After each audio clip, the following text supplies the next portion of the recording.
I'm going to share just a few different methodologies that we're working with at USC Shoah Foundation. You will remember that it was founded by Steven Spielberg originally in the 1990s to collect testimonies of the Holocaust. And one of the things that we've been thinking about is, so what does testimony look like in the future? You're not seeing on my screen with lots of pictures, you're just seeing the main picture there, are you, Kate? We are seeing text to the side and the bottom reel of your pictures as well at the minute. So let's try that. There we go. Yeah, perfect. So Holocaust XR, mixed reality. I'm going to talk about 3 different methodologies that we're working on in terms of how do you capture, create, and share testimony in a variety of different ways using XR technologies. It's also the title of my forthcoming book on these methodologies. Here's Pinchas Gutter. He's at Majdanek. On that door on the right-hand side of him there is the last time that he saw his father, May 1943, after arriving there from the Warsaw Ghetto. You'll see there that he's actually standing in front of a green screen, which makes no sense whatsoever, one would imagine, because, of course, he could have given this interview in a green screen in Toronto and given us exactly the same effect, except, of course, it wouldn't have been the same effect because it's the emotions of standing at that very spot that enable him to say what he says when he's standing there. Of course, he doesn't see the green screen, but he does see a lot of lights and cameras, as you can see. He's being filmed in stereo there. And the reason for that is that we created a 3D stereo image of Pinchas Gutter to put into a room scale photogrammic version of this space. So when it's being rendered, that's how it looks. So you're standing in the space in room scale with Pinchas Gutter, who's actually a 3D stereo card. But he's telling you the story of what happened when he parted from his father. It's a kind of testimony. I say it's a kind of testimony because in this case, we're producing this for a film called The Last Goodbye, which Kate mentioned, and she probably knows that better than I do now at this point. But it was very experimental. Nobody had really done this before. That is taking testimony on location using photogrammetry.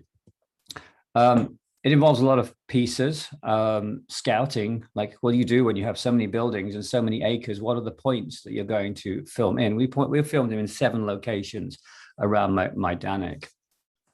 One of them was the barracks. You can see there where there are thousands and thousands of pairs of shoes, but you don't see the shoes. You see him looking at the shoes and talking about the shoes. But he's in the barracks, and what he can see, which is what's behind me when I took this photograph, are the shoes that he's talking about. Shoes that one pair of which might have been that of his 12-year-old twin sister Sabina, and he's there talking about what it was like. He and I went to Majdanek in 2002 for the first trip back to Poland that he took 57 years after leaving. And he told me that in 2016 that he wouldn't be going again. So I said, do you mind if I come for the last goodbye? And so we traveled together to Poland so that he could go to Majdanek one final time. The reason is he didn't get to say goodbye to his parents at the selection ground. And so when we went there in 2002, he went to say goodbye to his twin sister and his parents. And when we went in 2016 to make this VR film, it was for him to say that one final time. Photogrammetry involves tens of thousands of pictures. So trailing around after we've been in each of these rooms, trailing around after us with 2 photographers taking tens of thousands of pictures of the inside of the building, because what we have to do is recreate the volume of the building to place the testimony into. And so what you end up with is something looking like that. Unlike the reconstructions we just saw of the Anne Frank house a moment ago, this is photography. It's not actually a VFX. It's a stitched together photography that creates the space that you can move around in. We also filmed in 360. At the time, we couldn't show this picture because it was so novel. Everyone was concerned that someone would steal this technology. Now it looks like it came from the Ark, and that was 2016. And you can see he's walking around there with that camera on a cable above the camp as he navigates the camp and talks about his experiences there. Ooh, That's interesting. What we end up with from these digital assets, though, are a variety of, this is what photogrammetry looks like when it's being reconstructed. So effectively what we're able to do is completely reconstruct every building, and you can walk through those buildings in augmented reality. So what we end up with is a series of digital assets. And I think one of the things that's most important about everything that we do at the Shoah Foundation, this actually being the exception, the last goodbye, is we don't create products, we collect data. And then from the data, we make films or educational products or so forth. What you can do with this is that you can walk through that barracks that's been recreated from the photogrammetry, from the tens of thousands of photographs that have been put together. Let's skip on. If you want to find it, it's on the Oculus Store. Lots of things to talk about here in terms of how do you put Holocaust content onto a commercial platform. We'll have a lot of talk around the ethics of representation and where it goes and how commercial companies benefit from it, etc. But not for now. We took that methodology and we created a testimony program called Testimony on Location. We take Holocaust survivors to locations. You'll see a tripod there, 360 camera on the top, 4K camera on the boom, depth map, and sound. And we filmed, this is Aaron Bell, the last survivor of the Bielski partisans, in the forest where they lived, being filmed. It's testimony. We have an archive now of testimonies. We place that into different experiences, one of them being an iWalk. This is an augmented reality. Well, actually, it's a geolocated way to find your way through Holocaust history. We have iWalks that are map-based in major cities around Europe, where you find history and you find sources and testimony. One of those, though, which I want to show you today, is that I'll just play this clip. You won't see any sound. You can see there that you've got different locations at Auschwitz. I'm just going to play this, except I can't get to the play button for some reason. Here we go, it's playing. So this is me just playing my way through the map. I just screenshot this. Now what will happen is, as we go through this, we'll get to a point where we see Max Eisen, Holocaust survivor, standing by the crematorium. The sound didn't record, obviously, because it was a screen recording. But you can see I can stand on the location. It will tell me there's a testimony there. And I can then see where it was filmed and when it was filmed, but I can also do that in my classroom. So now I can use that 360 film to learn about that place. I'll just show you another one here. This is of the ramp. Let's see if that plays. There we go. I'm just scrolling through the app here, as you can see. And now I'm learning about the ramp, and then I find Max at the ramp, and he's now describing the experience of being there. Filmed on a regular day with regular tourists, just capturing that moment when he went back. But he tells the story, obviously, of what it was like to be there. It's actually about a 10-minute testimony that you can see. Not always useful when you're actually at the location, but in future, when there aren't Holocaust survivors to go to those places, you will be able to stand in those places and hear them talk about their experiences in AR.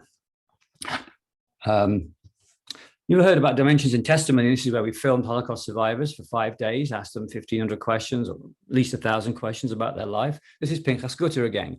He's inside that light stage 6,000 LED lights, 113 cameras. We're collecting the content volumetrically. In other words, we will be able to put together the full volume of Pinchas Gutter and talk to him about his experiences. You can show that on a regular screen. That's just a 82-inch screen tipped on its side. Eva Schloss there is life-size and vivid, but she's not in VR, but she could be, because she was filmed with 113 cameras. And so what happens is you can also use this in a situation like in a Pepper's Go situation. This is Eva Core. A lot of money even to buy designer jeans with holes in them, even then. Eva passed away 2 years ago, but she's still giving her testimony at the Illinois Holocaust Museum. It looks a little ghostly here, actually. She's full size. It's a very vivid image. And I was there and watched 100 school kids talk to her. It was just amazing to watch that conversation taking place. I went to her funeral. I was the main speaker at her memorial service. I was pleased to be invited to go there. And after we'd seen all the photographs and seen the videos and heard seen her albums. She and her son and I went to the museum, the Candles Museum, and had a half-an-hour conversation with her after her memorial service. Most of you will not have experienced that. You will in due course, not only of people like Eva Kor, but of your own parents and grandparents and other people. And as odd as it might sound right now, it's going to be a very normal thing for people to do. And it is absolutely amazing to be able to see the embodiment of Eva Kor and talk to her about her life, even today. I'm going to share one more thing with you, and that is just for reference. It'll take me 1 second here. Kate, I promise I'll be done. And just to give you a quick glimpse of what it's like. Those of you who've not, oops, that's not what I was looking for. Try that. Sorry. Got the wrong screen there. There we go.